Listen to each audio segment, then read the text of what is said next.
Are you a potential tourist to the US? Are you thinking about traveling to the US for business?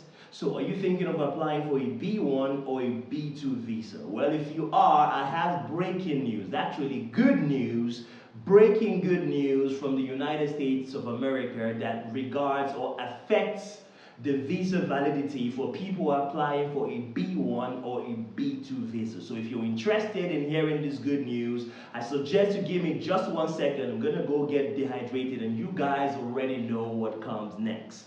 Let's get it. You know the way I do it when I drop lyrical. Anytime I spit lyrical, philosophical. All the niggas mimical, but they stare still on taking literal. Punchlines collateral. Maximum damage. Hello, Chronicles. Hello, YouTube. How you all doing today? It's still your value-based king, Fuse, from FuseChronicles.com, and I'm here today bearing good news.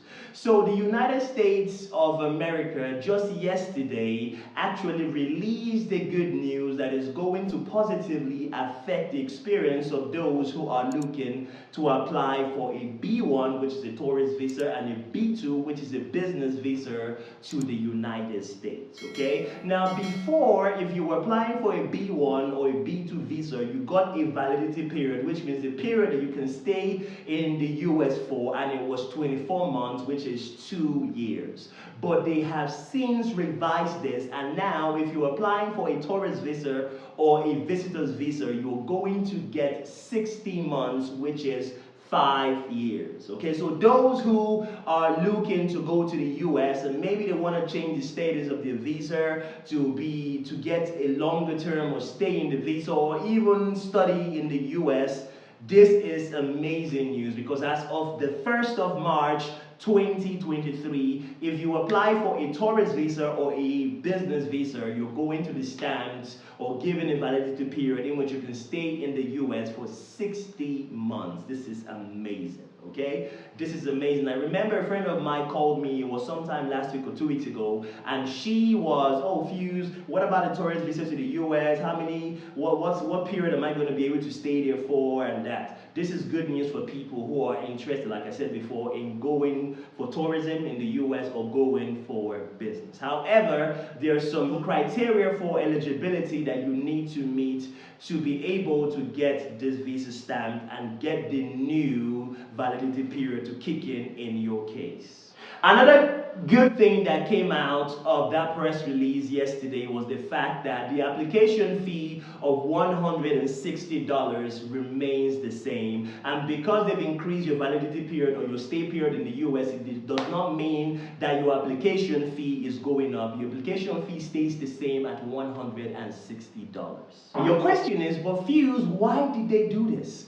Why did they do this? Now, the United States government, State Department for the United States, thought to increase the validity period and period that tourists and business people can stay in the US so that they can reduce the amount of people that apply for appointments and interviews if they wanted to extend their visa. So the more they give you a period of stay in the US, it means your stay in the US is going to be increased, and so you would not have to book for an appointment to renew your visa. So they're trying to reduce the waiting time for visa appointments for the case of renewals. With this new change, with this extension of stay duration in the US, it means there are different categories of visas that can now be renewed without an interview. You guys already know this before. If you wanted to renew or extend your visa, you have to book an appointment, and in some cases you have to go in for an interview. But people who are looking to extend their stay in the US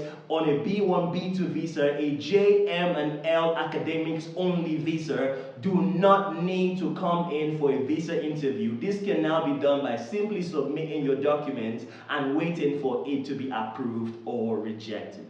Also, those applying for renewals under the HL C1/D combined only category visa to the US, this also applies to you too. You can actually get an interview waiver and only need to submit your documents to come or to get extended or to get your stay, your visa extended and renewed for you to continue your stay in the US. However, if your visa has already expired, you would have to come back to Nigeria. And yes, this rule, this extension of validity period is only for Nigerians. It's not for everybody or for other countries. It's only for Nigerians. If your visa has expired, you would have to come back to Nigeria and apply for a new renewal of your last visa. And it has to be your last visa. Now, what do I mean? Say, for example, you applied for a B1 visa and you were granted and you moved to the US,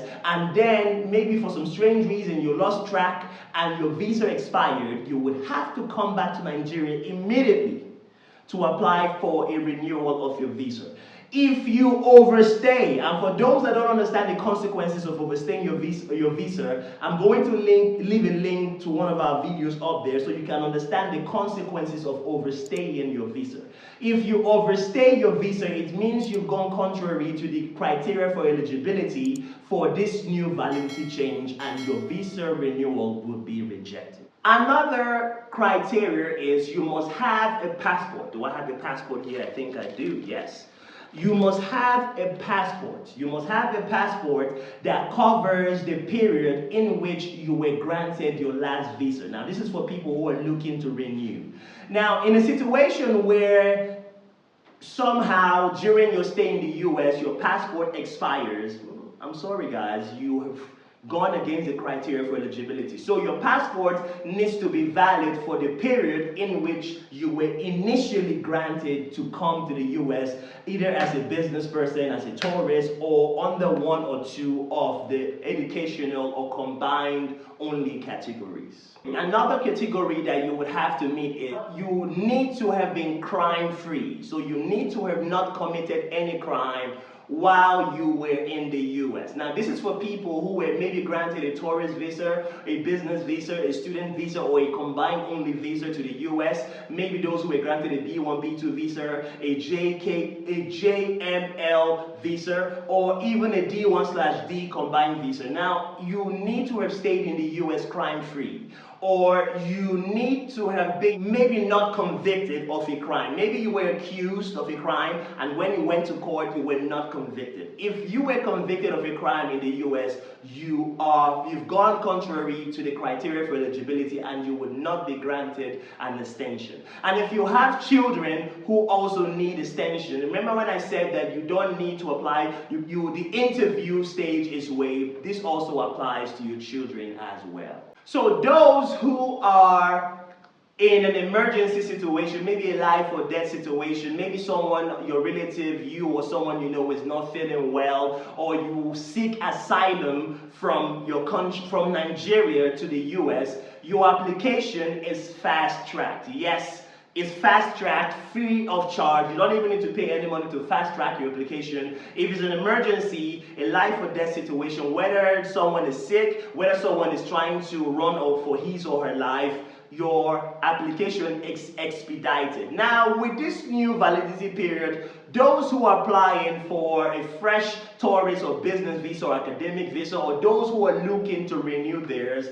this takes a processing time of 2 months. But you need to understand that when you get granted renewals or you get granted this visa for the first time, you have this long stay period in which you can make alternative plans, in which even before it gets expired, I mean before 5 years, you should be able to either change the status of your visa or even go for another renewal. So it's a no-brainer. It's just amazing, okay? So guys, if this video was informative to you, if you got some knowledge in this video, why don't you go on ahead, smash the subscribe button, like our video, and turn on the notification bell so when we drop valuable videos like this in the future, you can catch them when they drop. If I was too fast in this video, guys. Why don't you go to the settings tab and modulate the speed to the settings that fits or suits your understanding. And if you want more information about this content, the change in validity period of a tourist visa and a business visa, why don't you go to our website, fewschronicles.com, where we have a detailed article that covers this subject. In our next episode, I'm going to be coming out with a video as to why TikTok is being banned in some major Tier 1 countries. So if you're moving there, you need to stay on the side of the law and not contravene it. I mean, you need to go there with making sure or realizing that you do not have the right to use the TikTok social media app in these countries, okay? So until the next one, I remain your value-based King Fuse. I'll catch you guys in the next cut. Bye-bye for now.